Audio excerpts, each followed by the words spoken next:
Assalamualaikum warahmatullahi wabarakatuh. Alhamdulillahirrabbilalamin. Puji syukur kehadirat Allah Subhanahu wa taala yang telah melimpahkan rahmat, hidayah serta kesempatannya sehingga pada kesempatan kali ini kita melanjutkan sesi pada mata kuliah Sosiologi Pertanian pada pertemuan atau sesi yang keempat.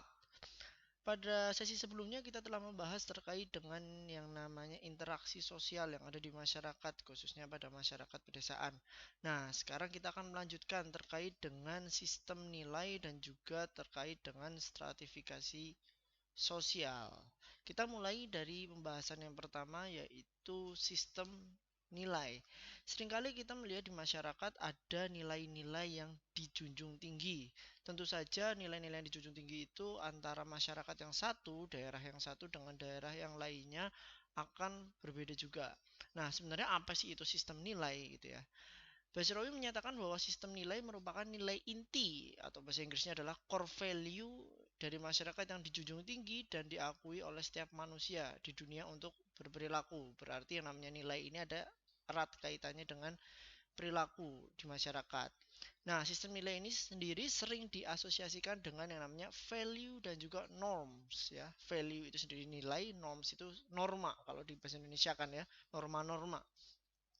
Nah, sekarang kita lihat menurut Giddens, value, nilai itu adalah suatu konsep yang memberikan makna dan menyediakan tuntunan untuk umat manusia sebagaimana mereka berinteraksi dalam lingkungan sosialnya.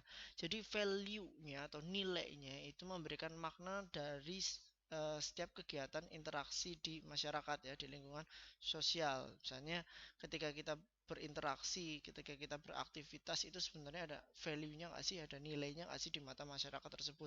Dan tentu saja masyarakat satu memandang hal tersebut memiliki value, masyarakat yang lainnya itu tidak memiliki value seperti itu. Contohnya, kita sebagai umat Islam khususnya di daerah timur ya, Indonesia gitu ya, dalam berpakaian yang menutup aurat sopan itu memiliki value tersendiri seperti itu, memiliki value tersendiri dalam hal berpakaian. Tentu saja value ini akan berbeda dipandang oleh orang-orang barat yang mungkin mayoritas tidak beragama Islam.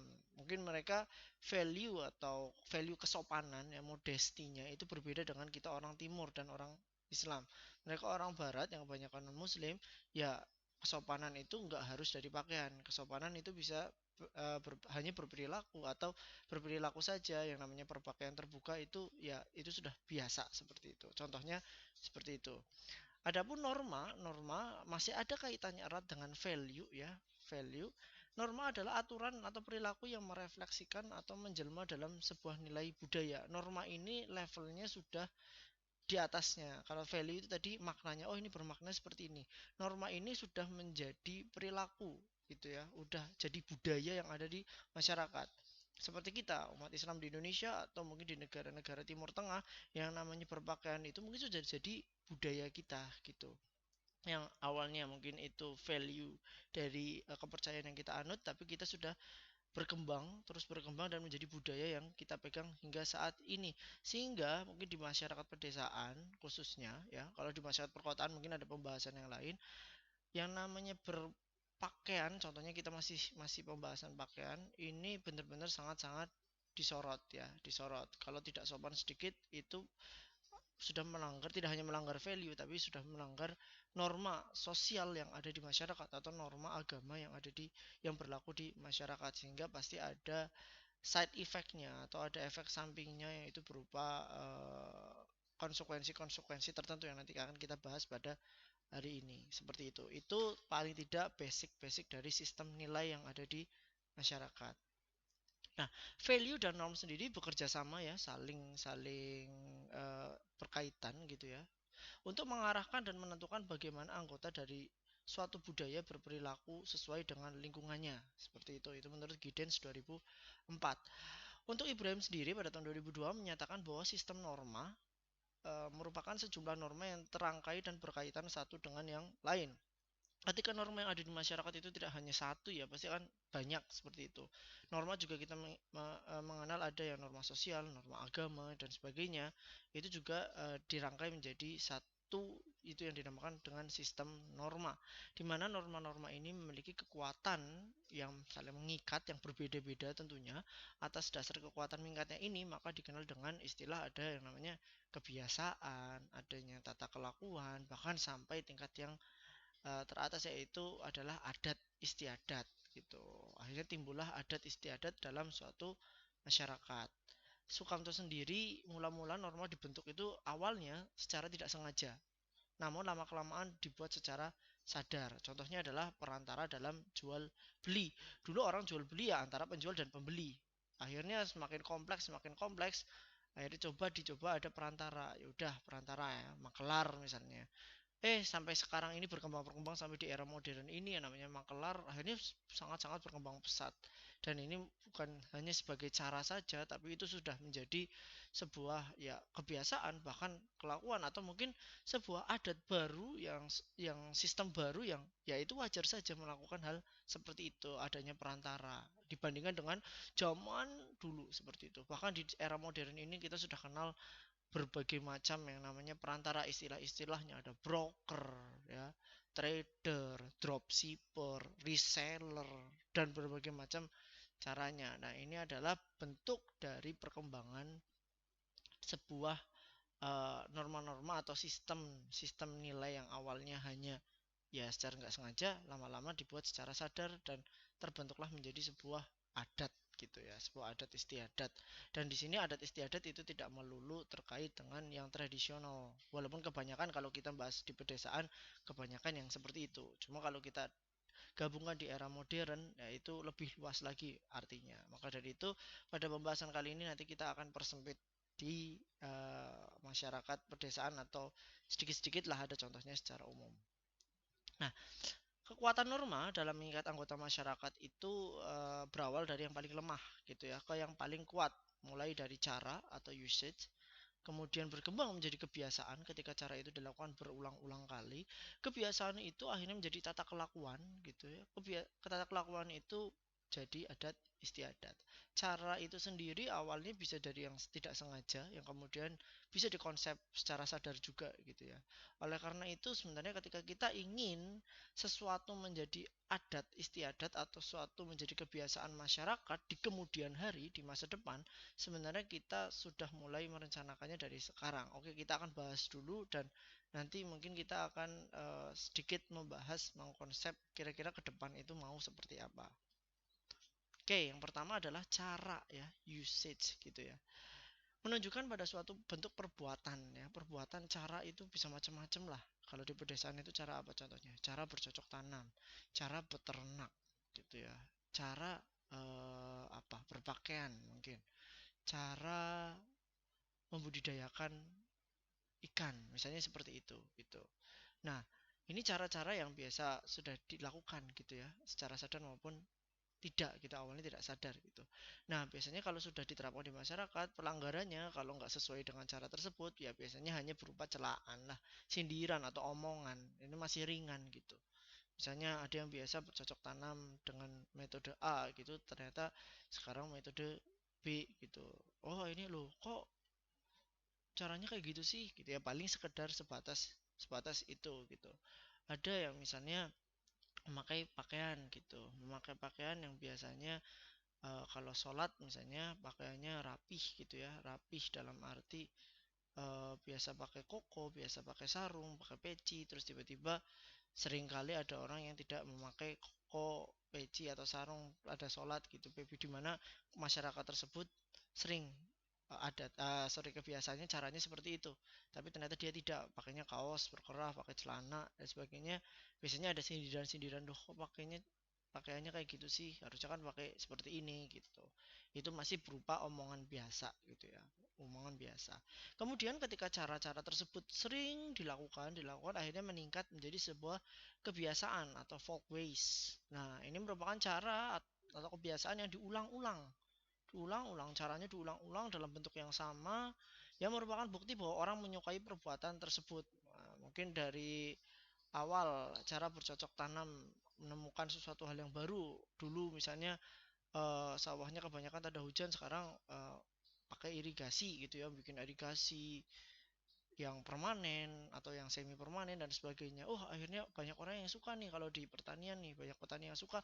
Akhirnya itu jadi kebiasaan dalam membudidayakan, contohnya di sini padi gitu. Biasanya pelanggaran norma ini kalau nggak sesuai biasanya ada teguran, adanya gosip sosial ya, tergantung tergantung kebiasaannya itu seperti apa. Kalau di petani ya tegurannya jangan kayak gitu, nanti hasilnya malah nggak jadi dong. Nanti ini berimpact kepada apa namanya, lahan yang sebelahnya dan sebagainya. Itu contohnya seperti itu. Atau misalnya ada terkait dengan kebiasaan-kebiasaan, contohnya kebiasaan anak cewek gitu ya, anak cewek gitu. Jangan main sama anak-anak cowok di daerah pedesaan misalnya kayak gitu. Biasanya ditegur, mainnya jangan cewek sendiri gitu, jangan bergerombol sama anak yang beda jenis kelamin dan sebagainya. Itu biasanya ada teguran-teguran sosial, biasanya di pedesaan ditegur oleh orang tuanya atau orang sesepuh di situ dan sebagainya, atau digosipin malah gitu ya, digosip sosial. Kalau udah yang pernah nonton film Tilik ya,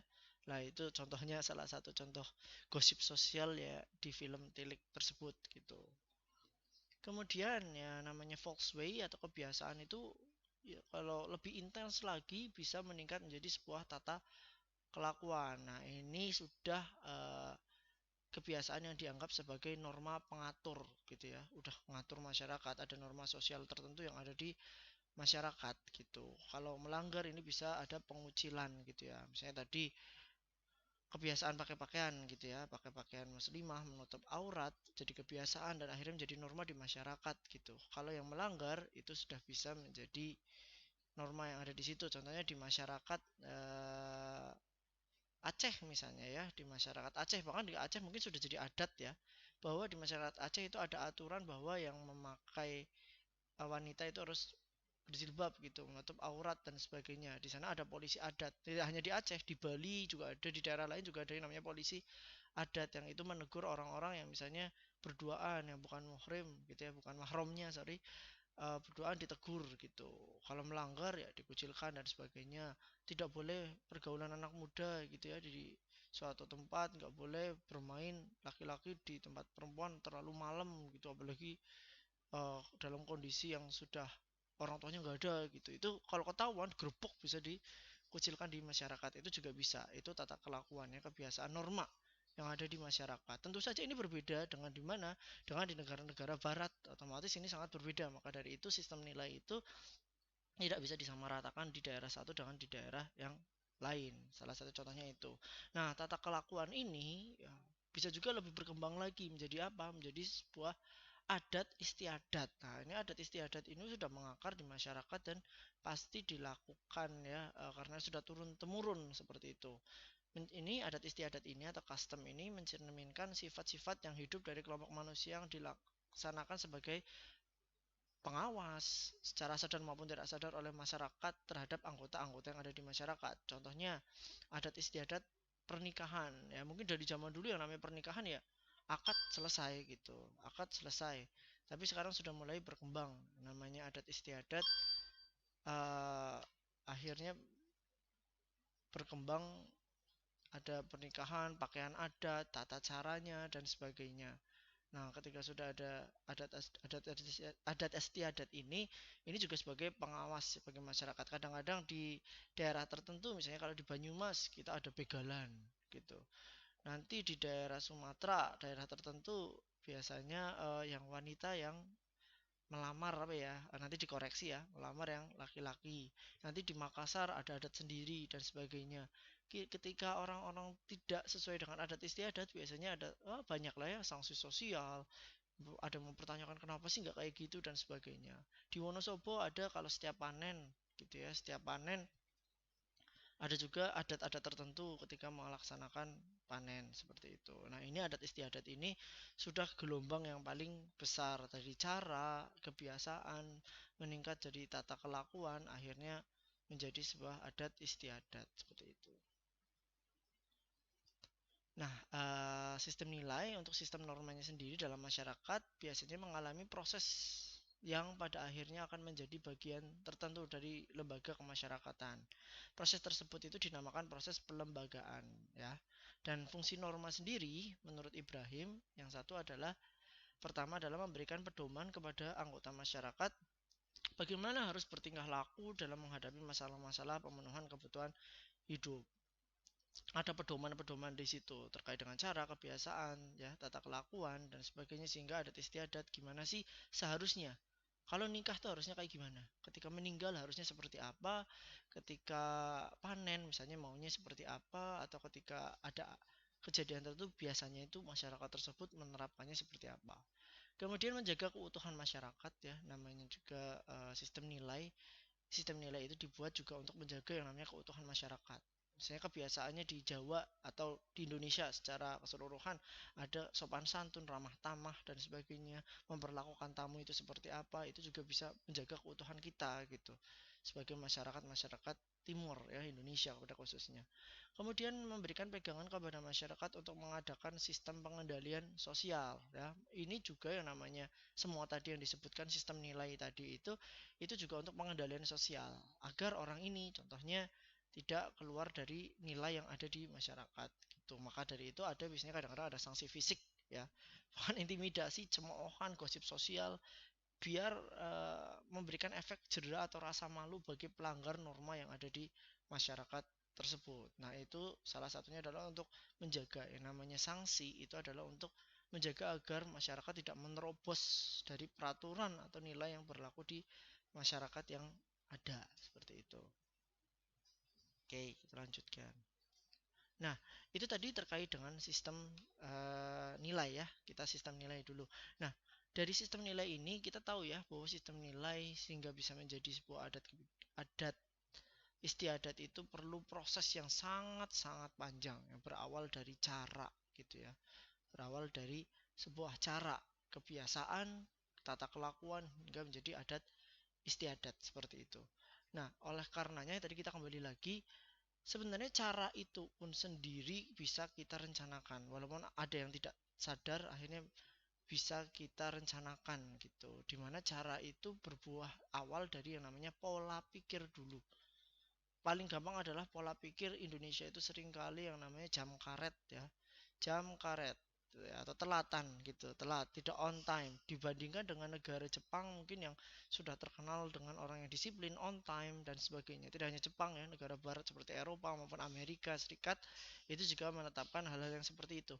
Apakah Indonesia bisa? Bisa gitu. Memang perlu proses yang sangat panjang. Awalnya adalah karena cara itu timbul dari apa? Dari pikiran kita dulu. Nah, kalau pikiran kita mau, ya, ide-ide kita mau diterapkan di masyarakat, otomatis kita harus punya pikiran yang positif terlebih dahulu. Dalam arti di sini adalah kita contoh kasusnya adalah masalah waktu. Ketika kita sudah membiasakan, oh, on time itu mempunyai kelebihan yang atau manfaat yang luar biasa seperti ini, seperti ini, seperti ini.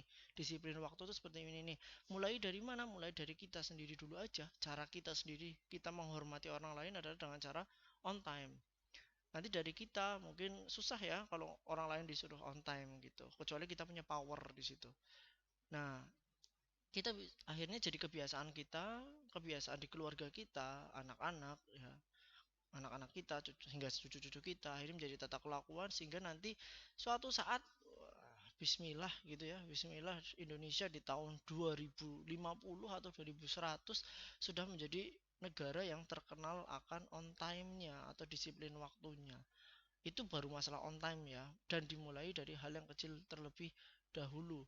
Oleh karenanya untuk pribadi kita masing-masing, teman-teman khususnya, kalau kita kepengen menjadi pribadi yang seperti apa, contohnya 5 tahun ke depan saya kepengen jadi orang yang berprestasi, ya, itu dimulai dari cara kita sekarang dulu gitu. Kita mau nggak berprestasi dalam hal apa, misalnya akademik gitu, ya, ikut lomba gitu, ikut pengajuan proposal hibah gitu agar dapat dana, kewirausahaan boleh, penelitian boleh, atau pengabdian boleh. Ya, sekarang kita mulai baca-baca gitu, baca-baca proposal, nulis dan sebagainya. Akhirnya meningkat dari baca buat, dari buat kita ajukan, dari ajukan kita belum menang misalnya, ya nggak apa-apa, ajukan terus, jadi tata kelakuan, kebiasaan kita. Akhirnya jadi sebuah adat yang bahwa setiap kali ada kompetisi kita pasti ikut. mau menang mau enggak, ya pasti ada lah ya, dari 100 yang kita ajukan ada satu misalnya, itu udah oke banget gitu, udah oke. Yang penting pengalamannya, sehingga di endingnya 5 tahun mendatang kita jadi pribadi yang seperti apa ya, dari cara kita yang sekarang ini, seperti yang ada di dalam masyarakat. Ingat, masyarakat itu adalah eh, terdiri dari individu-individu, yang individu adalah siapa ya, kita sendiri gitu. Maka dari itu ketika kita mau mengubah masyarakat, ubah diri kita sendiri dulu, baru ke masyarakat yang lebih luas. Oke, itu terkait dengan sistem nilai. Adapun bagaimana dengan stratifikasi sosial di masyarakat ya, secara sosial sendiri ada namanya stratifikasi atau tingkatan ya, tingkatan atau lapisan atau strata gitu, strata, strata tingkatan paling bawah, menengah, tinggi dan sebagainya. Secara tidak terlihat itu, atau secara terlihat itu, kita bisa mengetahui bahwa ada yang namanya stratifikasi sosial di masyarakat. Bahkan dari zaman dulu ya. Ini saya kasih contoh gambar di sini adalah zaman-zaman Mesir kuno ya. Zaman-zamannya Pharaoh gitu ya, zaman-zaman Fir'aun mungkin ya. Di mana strata yang paling bawah sendiri adalah budak gitu ya. Budak, slaves gitu. Itu budak yang paling rendah strata secara sosialnya. Kemudian di atas lagi ada peasant. Kemarin peasant kita sudah bahas ya, petani kecil gitu, petani kecil. Ada kemudian di atas lagi ada craftsman ya, pengrajin gitu ya, pengrajin-pengrajin, bisa patung, bisa untuk menangkap ikan dan sebagainya. Ada merchant gitu ya, merchant ini apa namanya, udah berdagang gini ya, berdagang dan sebagainya. Kemudian ada scribes. Scribes ini apa? Mungkin petugas negara gitu ya. Nanti bisa dicari gitu. Scribes atau apa ini? Nanti bisa dicari lah ya artinya gitu. Ada soldier. Soldier itu tentara. Mungkin ada government official lah. Ini petugas negara nih, government official. Ada Nobel Priest ya, ada Vizier. Priest itu seperti pemuka agama gitu ya. Nobel itu seperti apa ya, bangsawan lah. Atasnya baru pharaoh, rajanya, kingnya.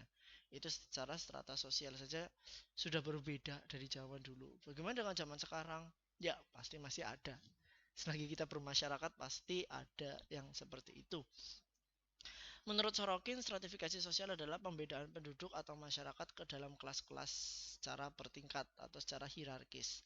Dasar dan inti pelapisan dalam masyarakat adalah adanya keseimbangan dalam adalah tidak adanya keseimbangan dalam pembagian hak-hak dan kewajiban-kewajiban di antara anggota masyarakat gitu ya. Ibrahim 2002 berpendapat bahwa pelapisan sosial merupakan proses penempatan diri di dalam suatu lapisan ya, subjektif, atau menempatkan orang ke dalam lapisan objektif gitu. Intinya secara tidak sadar kita itu ada di dalam stratifikasi sosial yang ada di masyarakat. Di mana coba kita lihat.